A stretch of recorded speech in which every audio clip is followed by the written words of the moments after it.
Welcome to this episode of 懂的都懂. Today we are honored to be joined by Bill Birtles. Bill graduated from University of New South Wales, and he is currently an Indonesia correspondent for the Australian Broadcasting Corporation in Jakarta. Before this, he's the Corporation China correspondent for 5 years.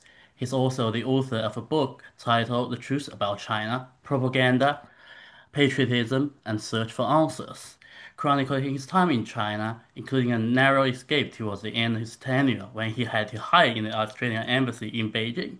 But today, Bill, we are here to talk about a country that you said has genuine freedom of expression. Your own country, Australia, we just had the election, and we're going to talk about it.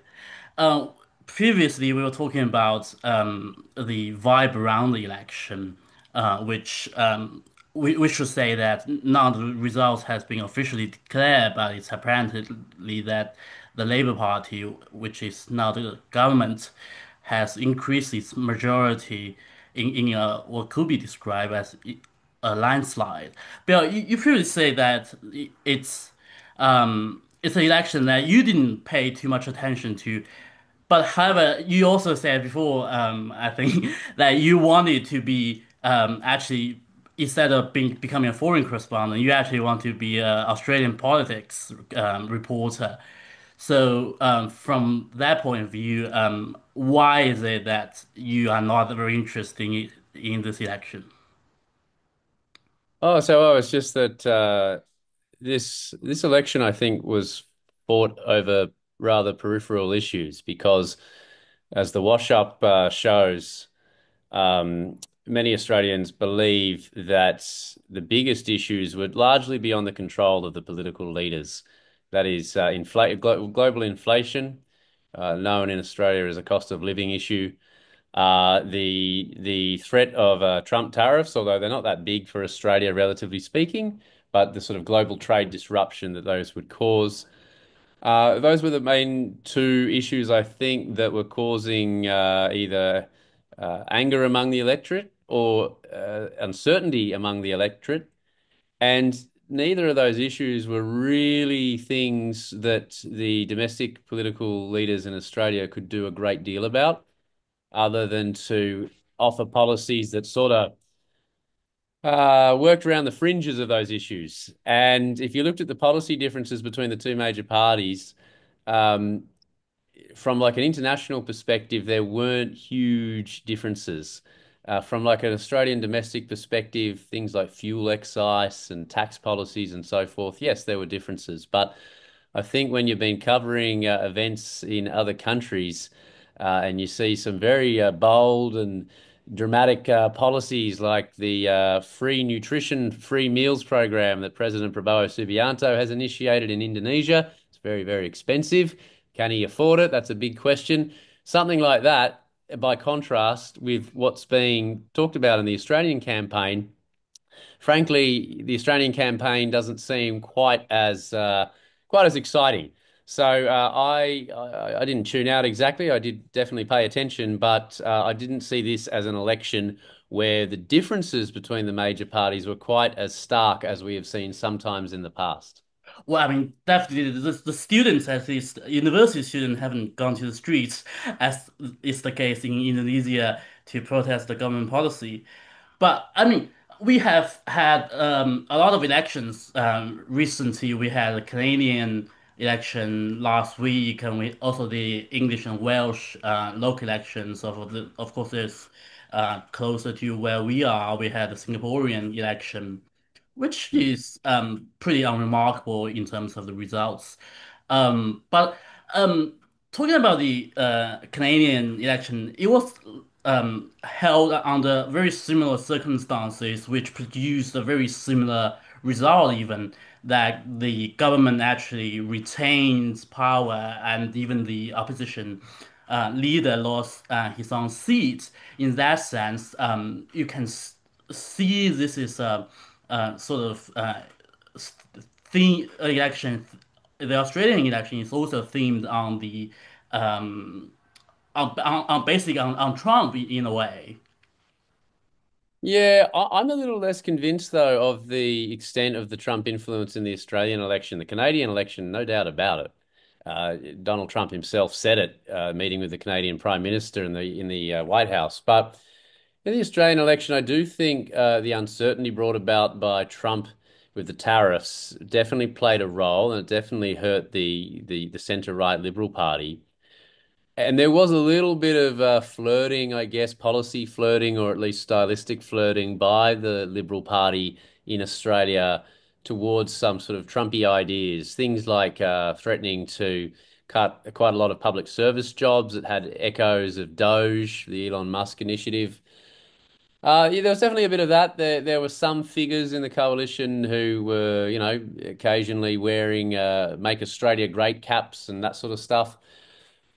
But I feel like the Trump influence was a great deal stronger probably in the Canadian election. I feel in general it was just more the sort of uncertainty that he'd brought. Trump, obviously a politician from the right, made it much more difficult for the party from the right in Australia to kind of um, look like they're differentiating themselves from the US right. So it was probably a factor, but maybe not as quite as much as some international media have made out. Um, and I think the Australian Liberal leader who was defeated, Peter Dutton, I really don't think he was leaning too heavily into that MAGA style at all. I think he was But I think trying to talk up differences. but I think Pizza has a lot of Pierre Poilievre's like vibe. It's almost that it's his personal unpopularity that cost his party the election. Uh, By yeah, in a way by being very Trumpian. a little bit, a little bit. I think I don't know how popular he really was to begin with. I guess over the Well, years, he Peter had a Dutton personal has. rating of minus 30%. I think that's pretty unpopular. Yeah, yeah. I mean, he sort of he took some of the tough jobs over the years, things like immigration minister, some of the sort of tough jobs where you have to get your hands a bit dirty in politics. He's done those, and so he's sort of carved out a reputation as being a bit of a hard man. And I think. It wasn't, you go back to somebody like Lou Coe and Kevin Rudd, there was a bloke who for a period had incredible popularity in the polls. I don't think Peter Dutton ever really had particularly high personal approval ratings, so it might have been a bit tricky for him to win under any circumstance, particularly as a first-term opposition leader. But yeah, with the influence of Trump coming from the right in America, yeah, I think he was in a pretty tough spot. Yeah, I mean, because at the beginning of the year, I mean, the Labour Party was trading pretty hard, and I mean, the Prime Minister Anthony Albanese, I, I mean, let me put, I mean, put it that way. Nobody would have thought that he was the second coming of Bob Hawke. So I mean, we have unpopular leaders on both sides, which brings me to the question of like it there is as if the deterioration of like political leadership across political spectrum in Australia. Of course, I mean the same thing you can be said of other countries as well. Do you think that's the case? I just think in Australia, the small target strategy has been shown to work very well. And if you look at John Howard, he did almost 12 years as Prime Minister. He lost earlier elections. He was a leader of his party, and then he was deposed, and then he came back.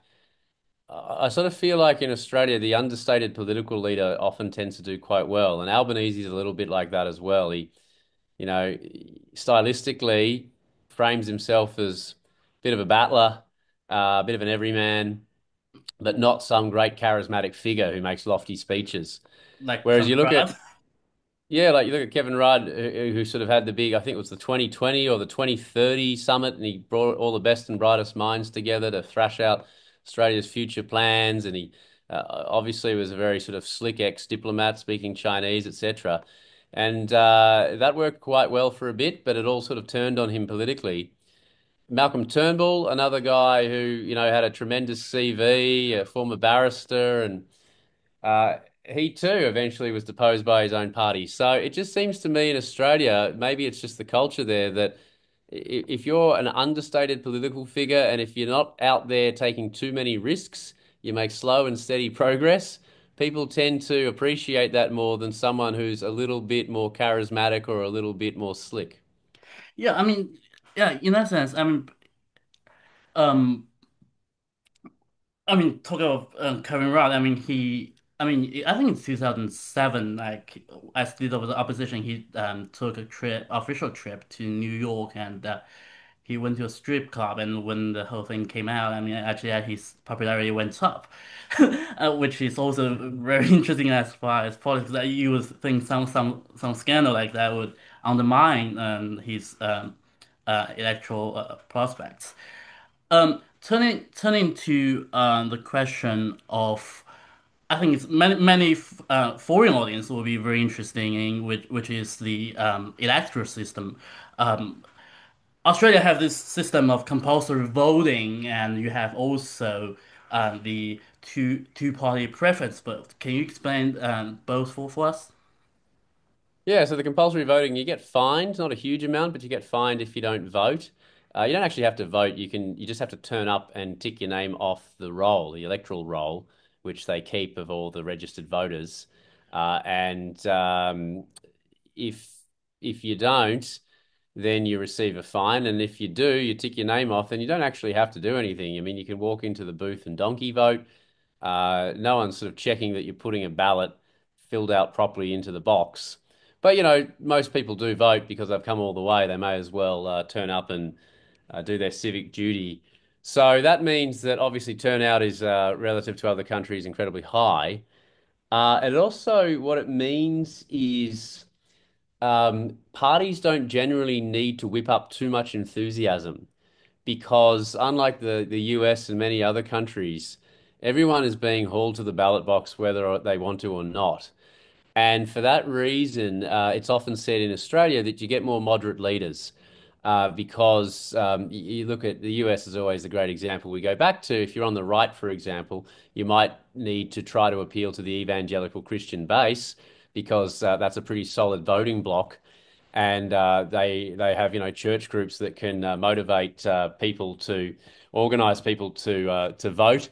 Whereas in Australia, it's much less like that. Often you get these leaders who are a little bit drab because they've worked their way up through the party. They've had to win the approval of their party room colleagues. And for that reason, if they are a little bit too ambitious or a little bit too flashy, or they say a few things that are a bit bold and out of line, then their own colleagues can cut them down. So that's the first thing. Compulsory voting kind of breeds a much more kind of cautious form of politician. Not a bad thing. The second thing is preferential voting. So basically, if you look at prime ministers or the governing parties, they never win more than 50% of the vote. They used to win, 40 something percent. Then it became 30%. The Labor Party has just been elected. I think their primary vote was somewhere in the low to mid 30s. Or not even 40% of Australians voted for them. But uh, people who vote for minor parties generally do so safe in the knowledge that the minor party they're voting directly for isn't going to form government and can't, but their vote will then be transferred to the second preference. So there are a lot of Greens voters on the left, about 12%, I think, in this election. And those people are further to the left than Labor. But they know the Greens aren't going to form government. So they would much prefer out of Labor and the Liberals that a Labor government comes in. And so I think many of them would vote Green, full well knowing that that their candidate won't win the local electorate, and then their vote will therefore defer to their second preference, which is often Labor, or the party will preference Labor. So in some ways, I've seen critics of it sort of say, well, hang on, how democratic is it if the party that governs barely gets, 35% of the national vote? On the other hand, it kind of gives people the safety to vote for smaller parties, to express what they want, uh, without compromising the chances of a bigger party that leans a bit more in that direction from forming government. I don't see many complaints about it. I feel that people generally in Australia seem quite satisfied with it. But it is kind of curious because you do get these arrangements, these preference swap deals, which particularly in the Senate, in the upper house, can result in these like random small parties or individual independents getting in. And the other thing is the Green Party in Australia, they had what was it, 4 seats in the lower house last time. Now they're down to about one, and their vote only marginally went down by about 1 percentage point. But what happened is last time it was very close, and in a lot more of those seats, the Liberal Party person outpointed the Labor Party person, but then the Greens' preferences went to the Labor Party person. This time around, the Labor Party people generally were beating the Liberal Party people, and the Liberal Party preferences don't go to the Greens. So yeah, it's a bit curious how it works, but in general, I think it's probably preferable to say the US two-party system because you do get a greater diversity of parties and positions. Well, I mean, yeah, I mean, in a way, I think the voters, I mean, once they know the system and how to, both the voters and the political parties would play to the existing rules. I mean, I never believe, like, for example, that the people who voted for the Green Party in the US they probably would have stayed at home if um, there's only like the Republican and Democrats on the ballot. I mean, you wouldn't make a difference had the people are given two choices. Anyway, I don't know how much time there is that the system has left us, but I want to slightly touch on because we our audience is mostly Chinese. Coming back to one of your area of expertise, which is China. So, what do you think is the what the election will have? What kind of impact will there be on the Australian-China relations after uh, an even larger majority for the Labour government? Well, last time around in 2022, it was rather obvious that Beijing did have a preference for a Labor government to be elected. You go back to that time, Chinese government officials were simply refusing to speak to counterparts from the Liberal Morrison government. But within basically no time of the Labor side being elected, they reopened the lines of communication. That to me looks like a pretty obvious endorsement of the Labor side. This time around, I think the Chinese government was more careful not to be seen to be doing too much public signaling.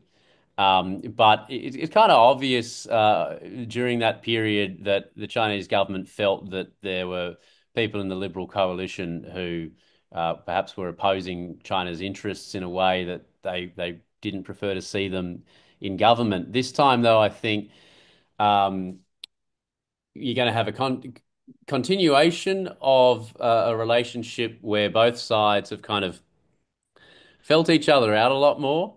You had this policy of stabilization. Australian Foreign Minister Penny Wong often talks about stabilizing the relationship with China.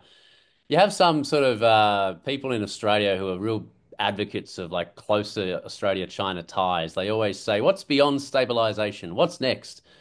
But I think stabilization sums it up quite well that you're going to have a relatively strong economic relationship. You're going to work together where you can. But I would imagine the Australian government will continue to repeat the mantra that we will disagree where we must. And I just feel that over the past, what is it, maybe 5 years, starting with the Liberal coalition and then into Labor, both sides got a better understanding of each other, particularly China. I think the Chinese government realised that the Australians were not going to compromise perhaps as much as they might have expected from the trade coercion measures.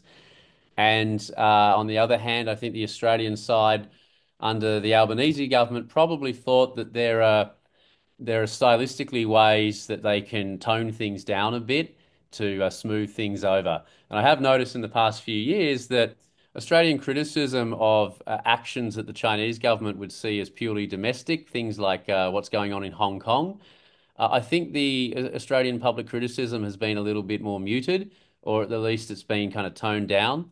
And the other big thing is there have been a lot of interactions between the Australian military and the Chinese military in the South China Sea, Yeah, you had Chinese ships circumnavigating Australia.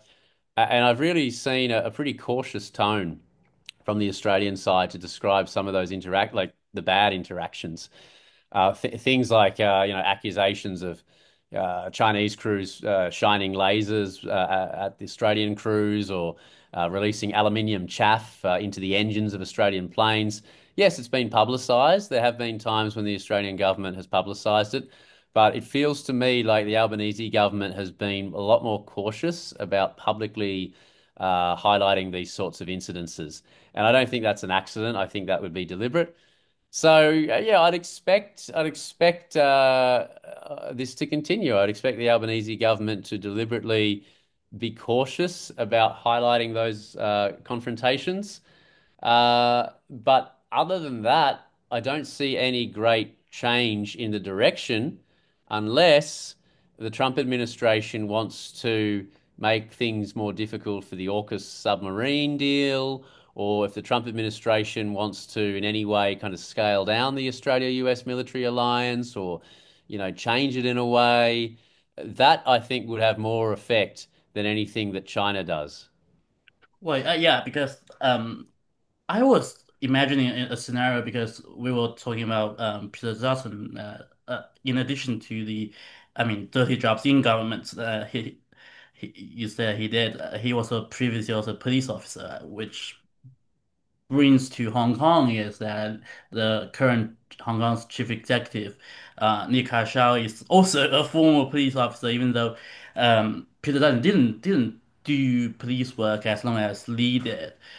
I was imagining a scenario where because the media was often linked Li Ka-shao's record as a police officer to the national security law and other things that's happening in Hong Kong. I was imagining that under Peter Dutton, it will be much harder for a liberal for a coalition government to criticize um, China on things like Hong Kong. But of course, that's all. The points are now moot now. So yeah, here we are. Anyway, thank you very much, Bill, and I mean, this is my first time actually interview someone for as long as I did, and I hope this audience would forgive some mishaps during the interview, and I hope you find this information in this conversation helpful. And My pleasure, Shao. Thank you for the invitation, and I hope it's smooth sailing from here with the podcast. Best of luck with it. all right, thank you very much.